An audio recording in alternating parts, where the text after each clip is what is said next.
Tudo certo? Tudo bom. Gente, então, hoje a gente então vai falar um pouco sobre mídia, misoginia e machismo.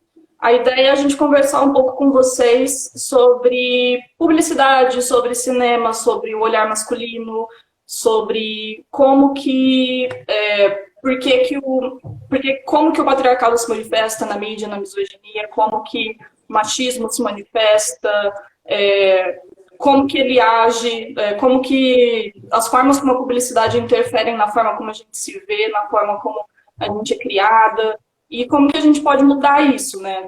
Como que a teoria feminista explica essas coisas, esses fenômenos, né?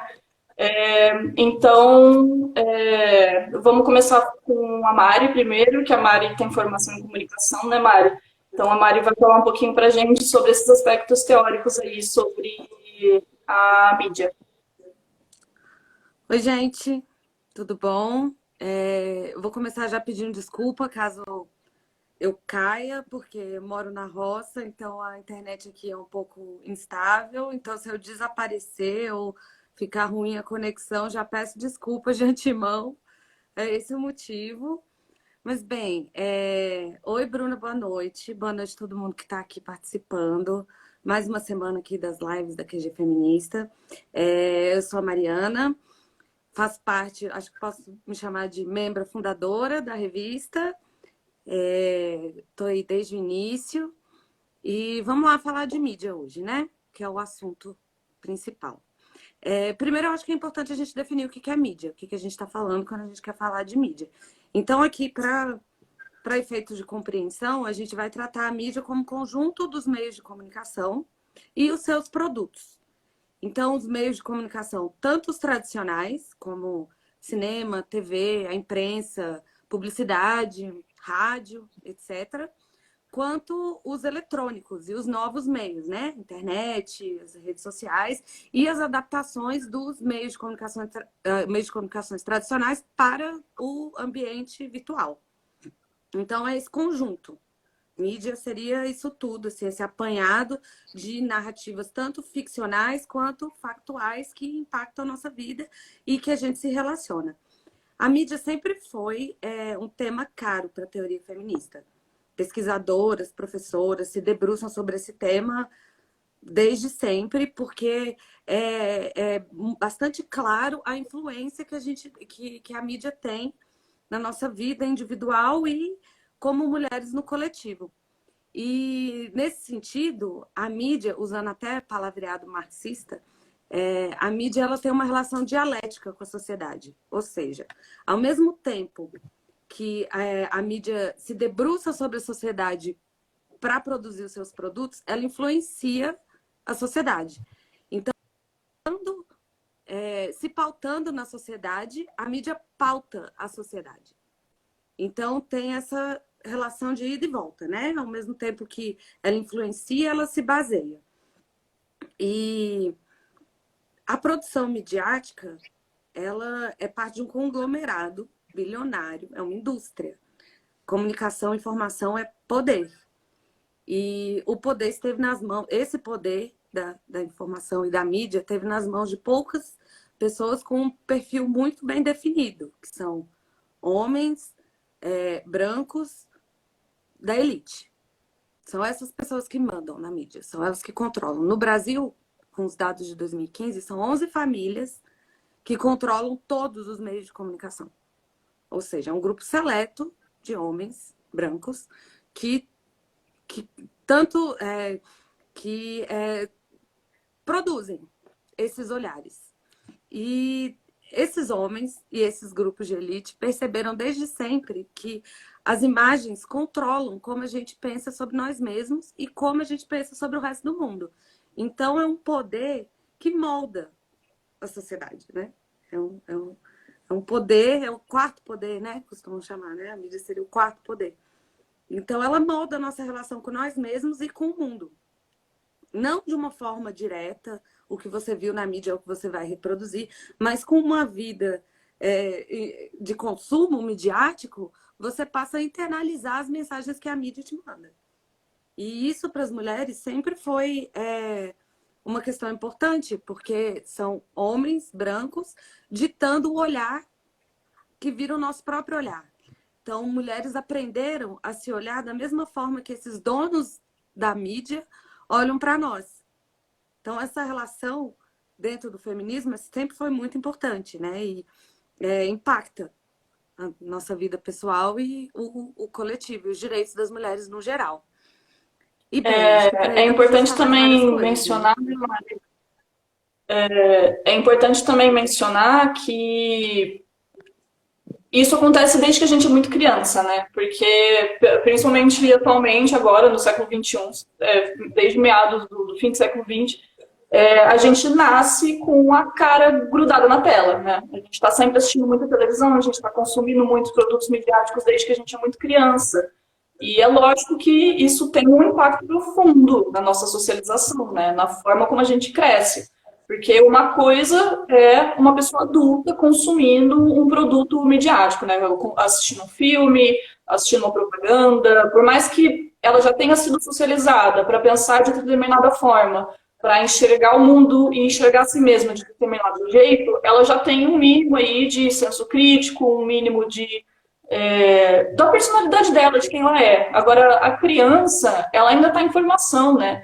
E não só a família, não só a escola, as amizades, a mídia também tem um fator muito importante na socialização, no processo de inserção dos valores, né, dos valores patriarcais, supremacistas brancos e capitalistas na criança. Né?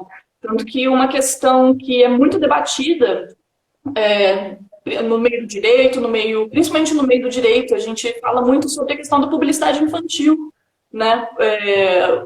Tanto a questão ética, né, de você direcionar uma publicidade para uma criança que não tem um senso crítico, que vai lá puxar a orelha do pai e da mãe para comprar aquela coisa, a parte ética disso, mas também a questão de que na publicidade, na propaganda, você tem ali a reprodução de papéis sociais de sexo, né? Então, numa publicidade tradicional, é que hoje o feminismo, a gente vai falar sobre como o feminismo se tornou um produto, né?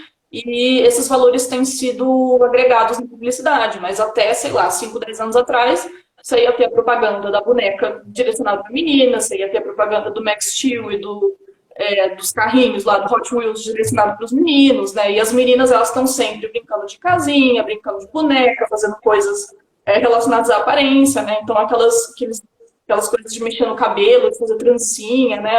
Toda uma gama de produtos para meninas voltadas para socialização, para maternidade, né? Para estética. E para os meninos, não. Para os meninos é a aventura, é a luta, é o heroísmo, né? E isso tudo passado pela propaganda, né? E apesar da gente não falar tanto sobre isso, tem estudos já sendo feitos para avaliar o impacto dessas publicidades, do cinema, da mídia de forma geral, nas crianças, faz muito tempo, assim, desde pelo menos os anos 70, 80, já tem pesquisas falando sobre como, por exemplo, a publicidade, a mídia influencia na autoestima da menina, né? Então, as meninas, elas crescem com uma autoestima já defasada, com uma imagem ruim delas mesmas, a imagem delas mesmas de elas serem inferiores aos meninos, por conta do tipo de produto que a gente consome, por conta do tipo de coisa que a gente ouve na televisão, principalmente, né? Pois é, sei lá, dos anos 80 para cá, principalmente por causa do advento da internet e das novas tecnologias de mídia, a quantidade de imagens que a gente recebe é muito maior do que gerações anteriores, né? Então, crianças e adolescentes são bombardeados com imagens o tempo inteiro. Se antigamente você precisava pegar uma revista ou ligar num canal ou ir atrás de um meio assim, agora você abre o celular, você já tem acesso à propaganda, já vão abrindo as abinhas, você já tem acesso a tudo. Então, essas novas gerações, elas estão entrando em um contato com a mídia muito mais cedo do que gerações anteriores. Quem nasceu nos anos 70, nos anos 80, tem uma relação completamente diferente com as crianças que estão nascendo agora, né? Então, a gente vai ver as repercussões desse tipo de consumo no futuro, né? Então, tem pesquisa sendo feita já que se antes, assim, as crianças eram 50 imagens por semana que elas entravam em contato, hoje são 5 milhões, né? São muitas, muitas imagens. E essas imagens, elas disseminam ideologia. A gente não pode deixar de pensar que elas não estão desatreladas. Elas não estão por aí por acaso. Existem interesses. E interesses muito específicos em controlar a imagem, principalmente de mulheres e minorias, seja pessoas pobres, pessoas racializadas, todas são representadas de uma forma que vem do olhar de outros, né? Que vem do olhar do dominante. Então, quem detém o poder da mídia detém o poder de controlar como as pessoas se veem. E isso castra a nossa possibilidade de se ver como sujeitos revolucionários, né? Então, mulheres, como exemplo, né? Se a gente for pegar o caso das mulheres, das meninas que hoje em dia estão recebendo essas imagens, quais as imagens que elas recebem sobre o que é uma mulher, como uma mulher, qual é o valor de uma mulher, o que ela deve se comportar, etc. Hipersexualização e pornificação. Então, as meninas aprendem desde cedo, nesse contato com a mídia, que o valor delas recai sobre a aparência. A gente está aqui fazendo uma live no Instagram, mas o Instagram é um prato cheio para uma pesquisa, porque você vai ver meninas jovens de 13 anos, de 15 anos, 16 anos, que veem a objetificação como o único jeito de se tornarem visíveis. E isso elas não tiraram da própria cabeça. Elas não foi, de repente, uma geração de meninas de 15 anos que decidiram que a objetificação é o que elas querem fazer consigo mesmas. Elas foram ensinadas. Elas recebem essas indicações, né? Elas vão recebendo esse treinamento. A Gayle Dines, que é uma professora e ativista feminista, ela fala muito disso, que as crianças estão sendo treinadas desde sempre. Ela faz um trabalho com mulheres que saíram da pornografia ou que ainda atuam na indústria pornográfica, e o relato que ela escuta assim, de pornógrafos, principalmente, é que as meninas já chegam prontas ao set de filmagem.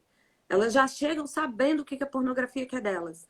Porque também a pornografia soft, ela foi incorporada pela cultura popular. Pela cultura pop. Então, agora você não precisa entrar num site de pornografia para ver pornografia soft. Você entra no Instagram. Que as meninas, elas produzem a própria imagem, né? Elas vão, sem precisar de um cafetão para ensinar elas como fazer, elas já sabem. Porque esse é o sistema de valor que foi vendido para nós. Sim, a Gayle Dines, ela retoma... Ela virou um produto. A Gayle Dines, ela retoma uma discussão que, assim, é o tema dela, né? Ela retoma uma discussão que uma feminista que a gente gosta muito, que é a Andrea Dworkin, começou a fazer lá atrás, lá nos anos 70, nos anos 80, sobre pornografia e sobre o impacto da cultura pornográfica e das imagens com natureza pornográfica, né? Pode até não ser pornográfico, assim, por essência, no sentido de não estar expondo o corpo, né?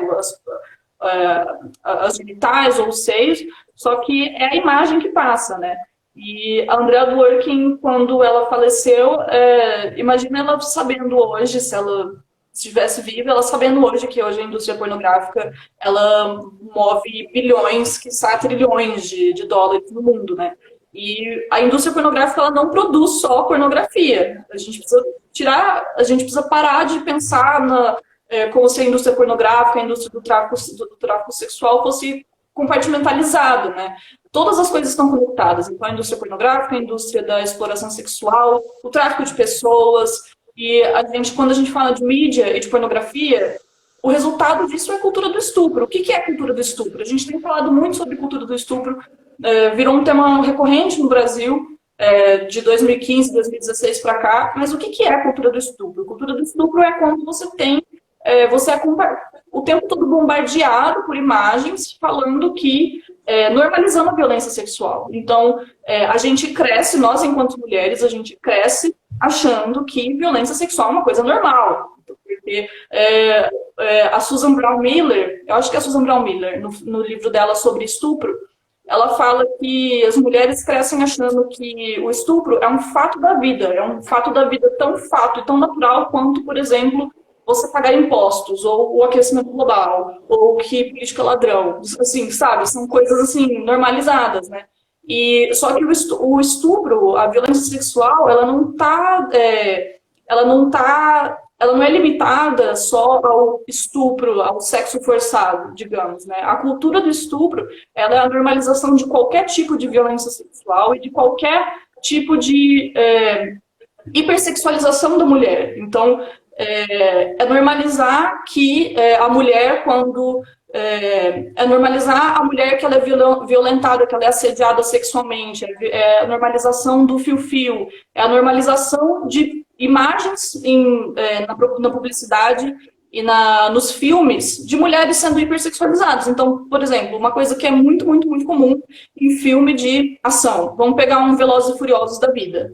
Sempre vai ter a cena em que a mulher, que ela é a badass, que ela é a durona, ela vai ser sexualizada de alguma forma. É a câmera que ela pega assim, desde baixo da mulher e vai subindo devagarzinho, assim. E a mulher, assim, ela tipo, se mexendo, ela com cara de brava, assim, e, tipo, toda suja de graxa, e, tipo, pra quê? Qual que é a necessidade daquilo pra narrativa? Qual que é a necessidade daquela cena, daquele male gaze, do olhar masculino pra narrativa? Ela acrescenta em alguma coisa?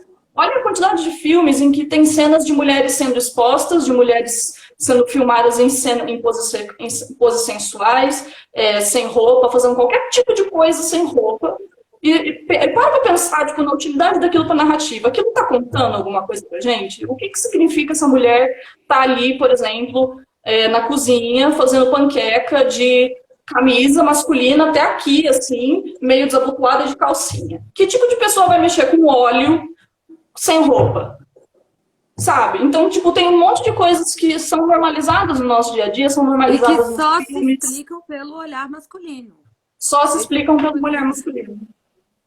Então, isso retoma aquilo que você falou bem no comecinho, né, Mari? De que nós mulheres, meninas mulheres, nós somos socializadas para a gente se enxergar com o olhar do outro. Esse outro sendo o masculino, né, o homem. Então, as imagens que a gente... Como que isso acontece? As imagens que a gente recebe, elas são todas a partir do ponto de vista masculino. A gente não está se olhando... Quando a gente vê uma imagem, uma publicidade, um filme, a gente não está se olhando do ponto de vista de uma mulher. A gente está olhando a nós mesmas do ponto de vista de um homem. Então, por isso que é muito diferente quando a gente pega, por exemplo, filmes produzidos e dirigidos por mulheres e filmes dirigidos por homens. Assim, por mais que exista uma indústria capitalista bizarra por trás e que tudo existe interesse comercial por tudo, vai ter uma diferença de cenografia, de figurino, do tipo de coisa que os personagens falam. Então, você tem um roteiro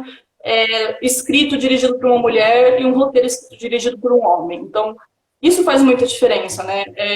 O que é verdadeiramente revolucionário é a gente aprender a se olhar com o nosso próprio olhar. A gente aprender a se olhar do ponto de vista feminino. A gente se olhar como os homens nos olham, como os homens nos encaram, como os homens querem que a gente seja, né? E isso tem muito a ver com a cultura do estupro, a cultura da pornografia, a forma como a gente é retratada, tudo isso. Cumpre um papel de manter a gente como fêmeas, como reprodutoras, como seres sexuais, né, Mari? Pois é, e assim, apesar dos pequenos avanços que a gente teve nos últimos anos em questão de diversidade de temas nas narrativas, em abordagens um pouco mais feministas, que a gente alcançou também muito por conta da pressão do movimento feminista e pela pequena entrada de mulheres nas produções como diretoras e roteiristas, ainda é o padrão, que o olhar seja masculino. Inclusive, diretoras mulheres e roteiristas também, elas estão dentro dessa sociedade, então elas também olham para as mulheres dessa forma. Então, por mais que, assim, quando uma diretora não pratica esse olhar objetificador, às vezes ela ainda reproduz diálogos e cenas machistas, porque a gente está imbuído nesse meio, né? Então, assim, não é só a mera presença de diretoras que vai garantir que um filme seja feminista, ou que um filme questione o lugar das mulheres, né? Mas, com certeza, a entrada de mulheres em posições de comando nessas produções, esses pequenos essas pequenas brechas que a gente consegue fazer dentro desse sistema midiático que é muito quadrado e muito fechado e que ainda tem uma questão de representatividade ínfima, em que mulheres não dirigem e não conseguem roteirizar, não conseguem pôr seus projetos para frente dentro dessa indústria, o grosso mesmo é um olhar objetificador. Isso tanto na publicidade, quanto na ficção, quanto na dramaturgia. O Brasil tem uma questão muito específica, né? Porque aqui a nossa Hollywood é um pouco a Globo, né? A gente é muito teledramatúrgico. Nossa cultura é muito pela teledramaturgia. E durante muito tempo as mulheres foram as principais, foi a principal audiência, porque a televisão durante muito tempo era um objeto doméstico. Então, nós éramos o público-alvo. Então, essas narrativas de cultura de estupro, de o sim que quer dizer, o não que quer dizer sim, né? Aquele estupro velado, aquela personagem que não quer e de repente acaba querendo e tal. Essas narrativas foram criadas para nos educar. Para passar o terrorismo do estupro para dentro de nós, entendeu? Para a gente realmente ver o mundo e ver a nós mesmos dessa forma. Não é à toa também que a rivalidade feminina é sempre instigada em diversas narrativas. Assim. A rivalidade feminina, às vezes, é um mote. É onde começa as amigas e rivais, né? Mulheres que não se amam. E nessa questão a gente falando de produtos audiovisuais e ficção, tem uma autora feminista lésbica também, ela é quadrinista, a Alison Bechdel. Ela desenvolveu um método que é um teste. É o teste de Bechdel, que eu acho que muita gente deve conhecer. Ela é bastante famosa, ela fez um quadrinho chamado Fun Home, sobre sair do armário. E o teste é bem simples. Ele só tem três quesitos. A narrativa tem que ter mais de uma mulher, tem que ter duas mulheres que conversam entre si e que não falem sobre homens. São três coisas, é simples. Duas mulheres que conversam e não falam sobre homens. É impressionante a quantidade de filmes clássicos, de obras-primas, que não conseguem cumprir essas três regrinhas. Ou seja, a imagem da mulher está lá para ser consumida. E para ser consumida enquanto objeto. Não é como um sujeito que tem ação na narrativa, que tem relevância, que faz alguma coisa pela história. Não, ou ela é relacionada a algum homem, ou ela simplesmente não existe. Ou ela é mãe, ou ela é empregada. As mulheres negras enfrentam isso na teledramaturgia brasileira de uma forma horripilante. Que até hoje, se você liga a televisão, são estereótipos escancarados. E nada sai disso, né? É difícil você ver uma mulher negra não enquadrada ou é a barraqueira, ou é a que trai o marido, ou é a que é invejosa da sinhazinha branca, ou a que... As mulheres negras, principalmente aqui no Brasil, né? Que na cultura teledramatúrgica, vive um gap de representação. E a questão da representação é algo que eu acho que a gente deve falar, que não é simplesmente estar lá. Porque agora a gente, com a pressão pela diversidade, né, que o movimento feminista vem fazendo, o movimento negro também, a gente tende a acreditar que por estar lá já está sendo representado. Mas, principalmente a mulher negra, né? Quando a mulher negra é colocada na narrativa, todo mundo já fica, tudo bem, pelo menos tem uma mulher negra. Mas qual é o lugar que ela está sendo colocada? Ela tem um lugar de ação? Ela tem um lugar de relevância? Eu vi recentemente um seriado brasileiro, que que está na Netflix, que se chama, como é que é? Coisa Mais Linda.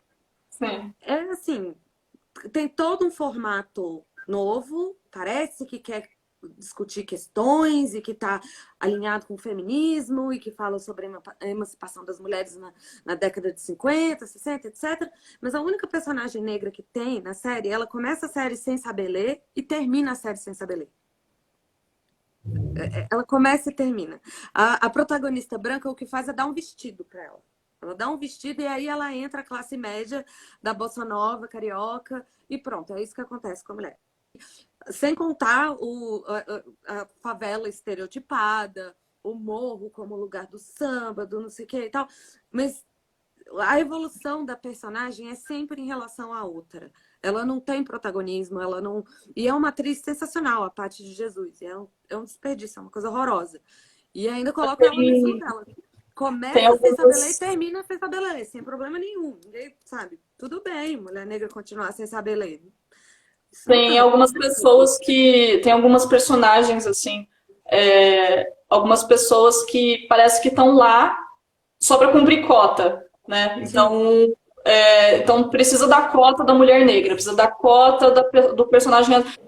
Isso é muito. Aqui no Brasil, isso ainda tá. Eu acho que isso ainda tá engatinhando, mas se você pega qualquer seriado americano, vai ter a cota do personagem latino, vai ter a cota. Geralmente, assim, pega um seriado policial, porque eu gosto muito de seriado policial. Então, tipo, vai ter o homem, o policial e a policial latinas. Eles sempre vão ter alguma questão no passado deles, na família deles, que tipo, ai, meu primo morreu por causa da violência, por causa do tráfico de drogas, por causa do cartel da Colômbia. Então eu sou policial. Então sempre vai ter algumas cotas que precisam ser preenchidas. Então a cota do latino, latina, a cota da pessoa negra, a cota da geralmente agora tem começado a se discutir a cota do asiático também, né? Porque a gente tem começado a discutir, a olhar um pouco mais nos Estados Unidos, né? Não aqui no Brasil, porque aqui a gente não chegou nesse nível de conversa ainda, a gente não está pronto para essa discussão ainda, mas pelo menos lá, por exemplo, na indústria cinematográfica,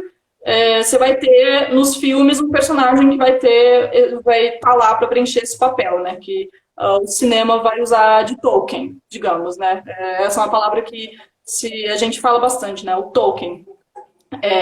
E aqui no Brasil, quando a gente tem essa questão, né, que é muito importante a gente falar que a mera representação, ela não significa revolução nenhuma, não significa subversividade nenhuma, né?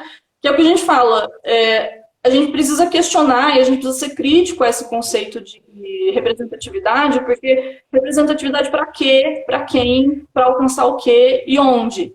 Então, assim, a gente quer ser, por exemplo, uma questão muito básica que é a questão de você ser considerado um objeto sexual, você ser considerada bonita, você ser considerada um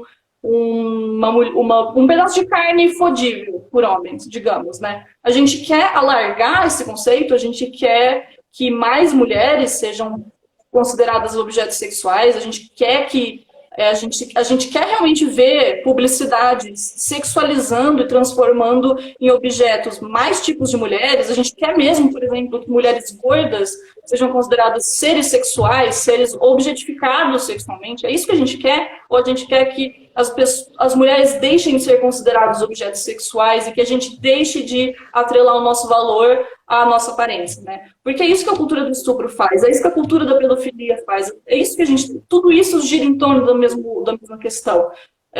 Quando a gente fala de mídia, de publicidade de filme, parece muito distante da teoria feminista, raiz, assim, parece muito distante, por exemplo, do segundo sexo. Só que qual que é a grande ideia central do segundo sexo? Que deu o primeiro impulso para as feministas começarem a desenvolver uma teoria própria, uma epistemologia própria.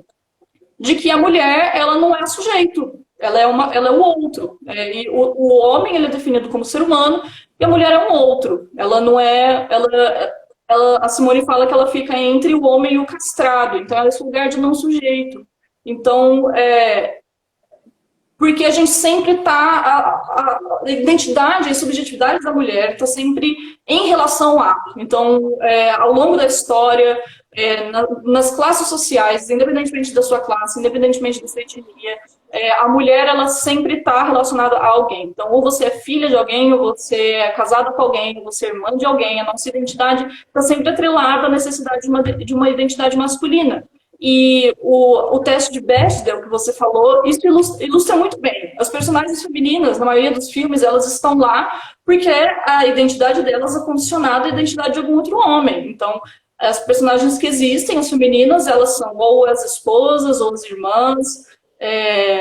Muito dificilmente vai ter uma amiga que é X, que não tem relação nenhuma, né? Que não vira o interesse amoroso, que não vira o interesse sexual, né? Por quê? Porque as mulheres ainda são enxergadas como anexos de homens, como menos sujeitos, né? E quando a gente vê um filme que explora as mulheres enquanto sujeito, que dá um mínimo de fala para mulheres, que dá um mínimo de, nossa, eu não estou falando só de homem, eu não estou girando minha vida em torno de homem.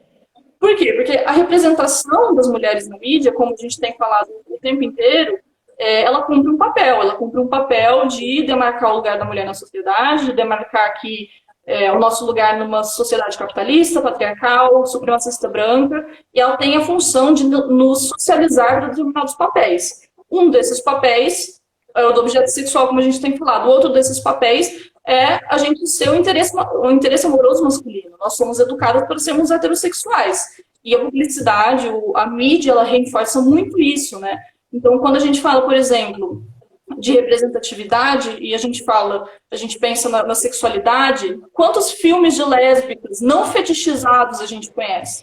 Quantas personagens lésbicas a gente conhece? Quantos filmes que retratem um amor entre lésbicas de uma maneira não sexualizada, de uma maneira como se fosse um casal heterossexual mesmo, então os altos e baixos, como elas se conhecem, quantos seriados ou filmes de uma lésbica se descobrindo e passando por todos os conflitos da adolescência e da sexualidade a gente conhece, né?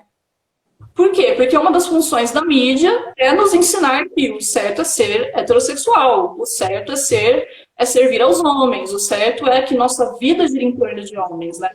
Então, esse papel de heterossexualidade compulsória, de nós sermos ensinadas a sermos mães, a sermos donas de casa, tudo isso perpassa, né, a mídia. E a rivalidade feminina, como a gente mencionou também, o papel das crianças, como a mídia influencia as crianças. Então, desde muito pequenininha, o que a gente vê? Quais são as figuras a qual as meninas têm acesso, por exemplo? São as princesas. E o que são as princesas? De alguns anos para cá começaram a aparecer umas princesas menos sonsas, né? Então, por exemplo, a Moana. A Moana, ela é uma menina, né? Acho que ela é adolescente, né? Ela tem 15, 16 anos. E ela é uma das poucas personagens princesas da Disney que não gira a vida dela em torno de um príncipe ou do amor. Ela vai numa jornada de autodescobrimento, sabe? Ela descobre sobre o povo dela, ela vai em resgate de uma ancestralidade, né? E busca da própria identidade dela, né? A identidade dela não está condicionada a um homem, a um príncipe. E isso é muito precioso, porque se a gente for a gente ver, está muito exemplo, sedenta dessas histórias, né? Nós mulheres, sim, a gente precisa de ter uma vontade de tentar achar conexões que não seja esse lugar de objetificação. Enquanto feministas, é muito importante a gente deixar isso claro. A gente não quer aumentar o leque de pessoas objetificáveis. A gente não quer que todo mundo possa ser objetificável. A gente quer acabar com a objetificação. Ponto final. Né? Não é dar mais caras, mais cores à objetificação. É acabar com ela. É abolir isso. E meninas, as mais jovens, mas elas não têm um contra-exemplo. Né? Se a menina liga no Netflix ou procura na televisão, ela não tem um contra-exemplo de uma narrativa realmente feminista que diga: você não precisa ser um objeto. Você não precisa fincar o seu valor na sua aparência. Você não precisa achar que, né, que você só vai ter poder, ou que essa falácia do poder, que a mídia repete incessantemente, que o poder da mulher está calcado na sua sexualidade, na sua capacidade de seduzir homens. É aí que mora o nosso poder. E isso que é dito para nós o tempo inteiro. Não é à toa que tantas meninas acreditem. Porque isso vai se naturalizando. Né? E a gente fica impossibilitada até de reconhecer as amarras. Né? Porque isso vira uma coisa tão natural, a gente consome isso com tanta naturalidade, sem um contra-exemplo, porque também tem isso, né? O feminismo na mídia, ele também foi passando por momentos, né? Desde dos anos 60, 70, que as mulheres tiveram acesso à pílula e direito a voto, etc., a mídia deu o feminismo como acabado. A gente não precisa mais do feminismo, as mulheres já atingiram a emancipação que elas precisavam, elas já têm igualdade. Então, o que as mulheres precisam agora? De estilo de vida. Elas precisam do poder da maquiagem, do cartão de crédito. Elas precisam da sedução. Elas querem agora saber mais de como usar a sua sedução, de como ser um ser sexual. E, sim, isso é uma falácia, porque a luta feminista nunca acabou. E sem contar que esses mesmos meios tratam as feministas como as ultrapassadas, as chatas, as feias, Elas são feministas porque elas são feias. Isso que a gente começou a receber nos anos 70, 80.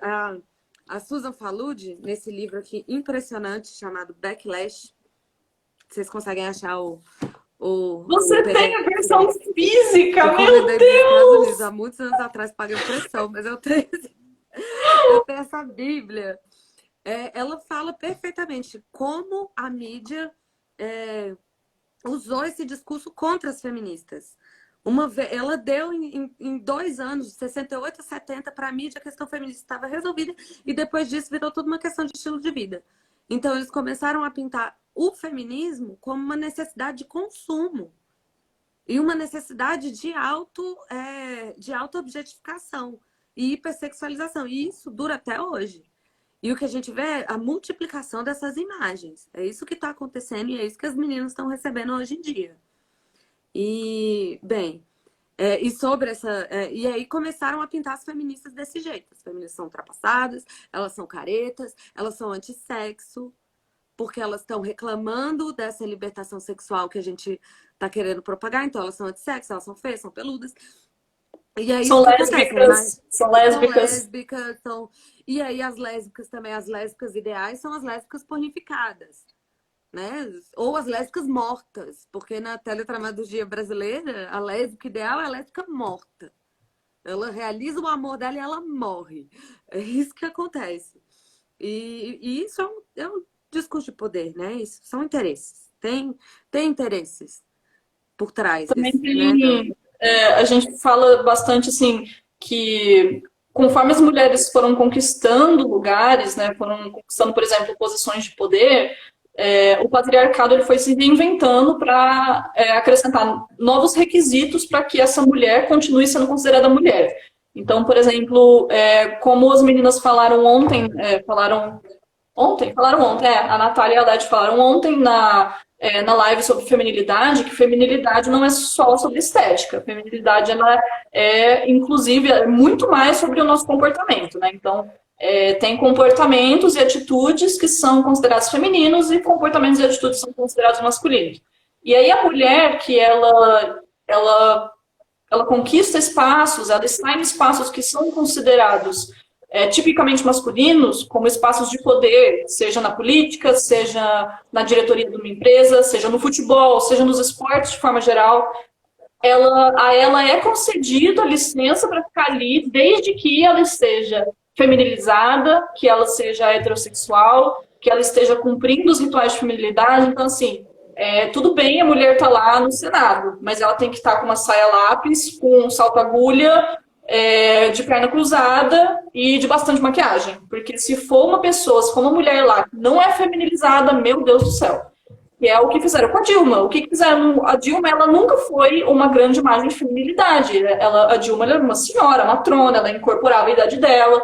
Ela não era butch, né? Ela não era, assim, completamente despida de feminilidade, mas ela também não era, assim, uma dondoca, né, digamos. E isso rendia muita crítica. A Dilma era muito, assim, ela era super associada ao lado masculino, ela era super associada a uma mulher não feminina, a uma coisa nojenta, né? As mulheres, elas não são femininas. Ela foi punida por isso. E ela é punida. As mulheres que elas subvertem isso, as mulheres que elas fazem esse tipo de transgressão, elas são punidas constantemente.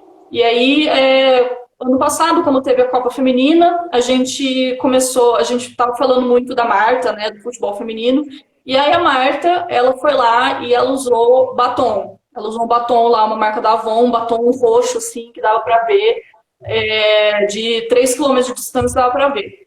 E o que isso diz pra gente? Que, tipo, tudo bem, Marta, você tá lá jogando futebol, tudo bem você ser ótima, mas você vai ter que entrar em campo de rímel e de batom e de o cabelo perfeito. Tem também uma outra jogadora de vôlei, que eu não lembro o nome dela agora, que, tipo, se desse pra usar brinco, de argola usava, sabe? Porque, tipo, você tá lá, você tá num espaço de esporte, você tem um corpo atlético, você é alta, mas pra contrabalancear isso, você precisa ser feminina, você precisa usar maquiagem, né? 20 anos atrás, tinha uma outra jogadora muito famosa de futebol, eu não me lembro o nome dela agora, mas que ela era, assim, foi uma das primeiras grandes jogadoras do Brasil, e foi lá, não, Jaqueline é do vôlei, essa jogadora de futebol, ela foi lá e quando ela voltou para o Brasil, ela raspou o cabelo. E a carreira dela acabou. É isso, acabou. Chegou a ter uma A regulamentação, uma Cici, normatização. Cici. Isso, a Cici. Chegou a ter uma regulamentação no futebol de São Paulo falando que as mulheres deviam estar minimamente femininas, que o futebol também deveria servir para exaltar as qualidades femininas. Mas, tipo, a carreira dela acabou e ela morreu, a mídia enterrou. E, tipo, o grande ícone que surgiu depois foi a Marta.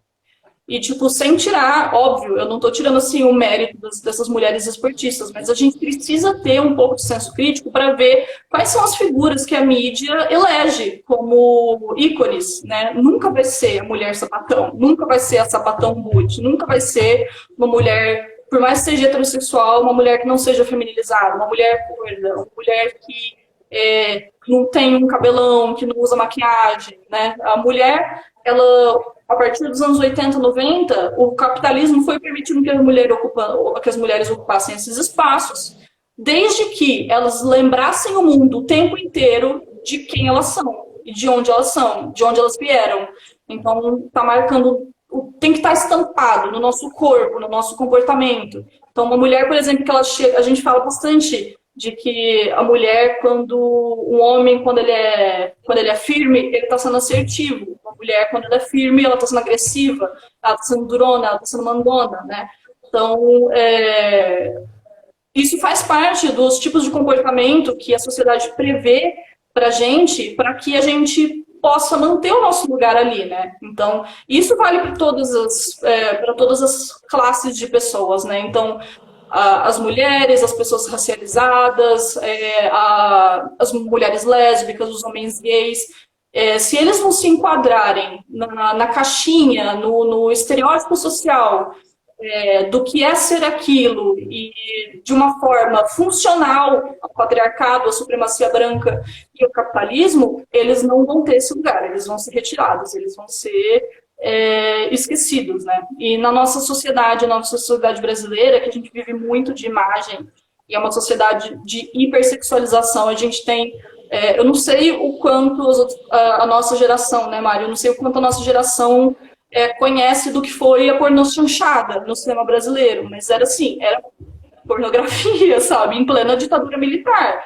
Então, assim, você vem de uma geração que via só mulheres sendo objetificadas e sendo sexualizadas e situações ridículas, esdrúxulas. É isso, sabe? Nós somos isso. A E gente é nem reduzido precisa a ir muito isso. longe, né, Bruna? Assim, até hoje em dia existem essas aberrações, por exemplo, concurso de beleza. Teve Sim. um dia desses que teve no SBT, concurso de beleza para criança, elegendo meninas bonitas quanto Miss, né? Essas aberrações ainda estão aí para todo mundo ver em TV aberta, né? A pornificação da nossa cultura, ela tá, a gente acha que da época da banheira do Gugu as coisas mudaram, mas não, o acesso das meninas hoje em dia é isso, é bunda, peito e pose. E isso é o poder. Esse é o seu lugar, né? Essa E cada vez mais cedo, liberalização né? é, essa liberalização do corpo da mulher ainda continua sendo muito conservadora, porque conserva as estruturas de poder, né? Conserva as mulheres num lugar subalterno e como objetos, e conserva os homens como detentores do olhar. E a gente está criando, as mulheres começam a criar esse olhar também, porque com uma vida de exposição a esse tipo de olhar, assim mesmo, você começa a se ver desse jeito, você se vê como objeto. E essa Você, autoobjetificação, ela tem danos tanto subjetivos, tanto para sua autoimagem, para sua autoestima, para a visão de você mesma em relação aos seus potenciais e para os direitos das mulheres em geral, porque não é só a mulher que está sendo objetificada lá, isso reflete em todas as mulheres, para todas as meninas, para todas nós, isso vai chegar. Essa imagem de mulher como objeto vai chegar. E a mídia, assim, a mídia não vai fazer a revolução, né? Não é a mídia, não são as narrativas ficcionais que vão conseguir mudar o nosso mundo. Mas se a gente continuar bebendo dessa mesma fonte, a revolução nunca vai sair. Nunca. A gente nunca vai conseguir mudar de fato. São pequenas reforminhas, né? Entra ali um pouco uma mulher, coloca uma diretora, coloca uma roteirista negra, tenta criar um personagem assim, sabe? Mas a narrativa ainda segue para o mesmo lugar. O geral, o grosso, permanece o mesmo. Né? E eu acho que é isso que a gente está vivendo hoje em dia. A gente, por mais que tenha uma participação um pouco, sim, caminhante um pouco, tem, aos poucos vão abrindo as barreiras, né, para as mulheres em posição de protagonismo, não só na tela como atrás da tela, mas esse discurso é a base, né? E aí a gente vê essas aberrações, né? Por exemplo, o Instagram, que se você vai atrás, vai vendo e tal, ele é um catálogo de pedofilia. Por quê? Porque as meninas tiveram essa ideia? Não, isso foi ensinado. Elas estão aprendendo isso. E isso reflete nas práticas sexuais. As meninas desaprendem a dizer não. Porque se ela vê na história que o não, não, não vira sim, ela acha que o não dela não é valioso. Quando ela vê a heroína dela dizendo não e o sexo acontecendo do mesmo jeito, ela acha que aquilo é normal. Então você não consegue nem reconhecer o estupro. Isso é muito comum também com consumidores de pornografia. Eles passam a ser insensibilizados para o estupro e para a violência contra as mulheres. E é isso que está acontecendo com a gente. Nosso olhar está ficando insensível à nossa própria objetificação. Então, às vezes, a gente acha que objetificar um número maior de mulheres pode ser a solução. Ah, não, mas tem uma negra ali. Ah, não, tem uma gorda, tem uma lésbica. Mas se estão todas sendo objetificadas, a gente chegou em grandes lugares nenhum, né?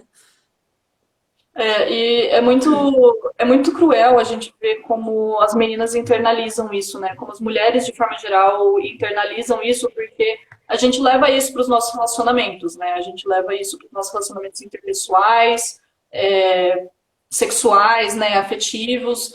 E a gente se enxerga tanto como objeto sexual, a gente enxerga tanto que a gente deve alguma coisa aos homens, que a gente acha que sexo é uma obrigação, né? A gente trata sexo como uma obrigação. Então, a gente fica com vergonha de falar não, a gente tem receio de dizer não, sabe? Faz pouco tempo que a gente começou a discutir de verdade, assim, com seriedade, por exemplo, o estupro marital. Não precisa ser nem marital, assim, de casamento na igreja ou no civil, né? O estupro dentro do relacionamento. Então, quantas vezes as meninas, as mulheres fizeram sexo sem vontade nenhuma, só para o parceiro deixar de encher o saco, né? Ou quantas vezes algumas mulheres, a gente de forma geral, né, nós mulheres, a gente não transa com um cara ou outro porque assim, ele foi legal, né? Assim, eu acho que ele merece, né? Eu vou estar sendo sacana se eu rejeitar, né? Que é aquela ideia da friend zone, que ideia ridícula, bizarra essa ideia da friend zone, que é basicamente o cara que ele se faz de coitado, ele fala, nossa, eu fui super legal, eu tratei a mina super bem, e aí ela vira e fala que eu sou só um amigo. Pô, que foda, né? Imagina se fosse o contrário, se a gente inverte a perspectiva. Pô, eu achava que o meu moleque era super legal comigo, que ele gostava de mim, mas na verdade ele só queria transar comigo. Então, assim, isso não vem do nada. A gente não cresce achando que a gente deve sexo. A gente não cresce achando que os nossos maridos, nossos namorados, nossos companheiros têm direito ao acesso ao nosso corpo. Porque, assim, a gente achar que a gente não pode nem falar não a única coisa que a gente tem que realmente nossa, que é o nosso corpo, que é o nosso físico, que é a nossa intimidade, sabe, de onde isso vem? De onde isso vem, sabe? E a nossa publicidade, de forma geral, principalmente a publicidade brasileira, a gente pensa aí nas marcas de cerveja, em marca de lingerie, isso tem mudado, assim, em passinhos de formiguinha, só que é uma realidade muito recente, sabe? Eu fiz o meu TCC sobre regulamentação da publicidade como um direito fundamental da mulher. E, tipo, eu tive que navegar por umas propagandas, por umas publicidades tão bizarras, sabe? Dá um nervoso. Tem uma publicidade muito pesada, que era de uma cerveja escura. E era a cerveja escura do lado de uma mulher negra, falando assim que é pelo corpo que a gente reconhece a verdadeira negra.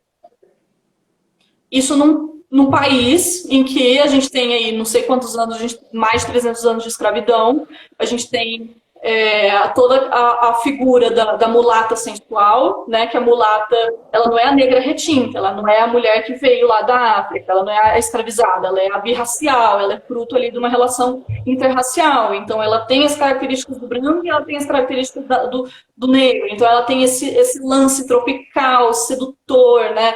Isso tudo vem de uma construção. Isso se perpetua até hoje, sabe? A gente tinha literatura lá no século XIX falando sobre como a branca é para casar, a mulata para fuder e a escrava é para bater, para trabalhar. E a gente tem uma propaganda ali em 2010 falando que a mulata se reconhece pelo corpo. O que mudou? Então, assim, a função da mídia como você disse, assim, não tem nada de revolucionário, não tem nada de subversivo se você está conservando as mesmas ideias, as mesmas estruturas sociais, né? Eu vou citar uma frase aqui, que é desse livro aqui, maravilhoso também, O Mito da Beleza, que a Naomi Wolf fala o seguinte, que nós somos treinadas a olhar para nós mesmas como uma imitação barata das mulheres nas fotografias de moda, das mulheres na mídia, e não olhar para essas fotografias como uma imitação barata da mulher real. Ou seja, a gente vê essas imagens e a gente acredita que a gente deveria ser como elas.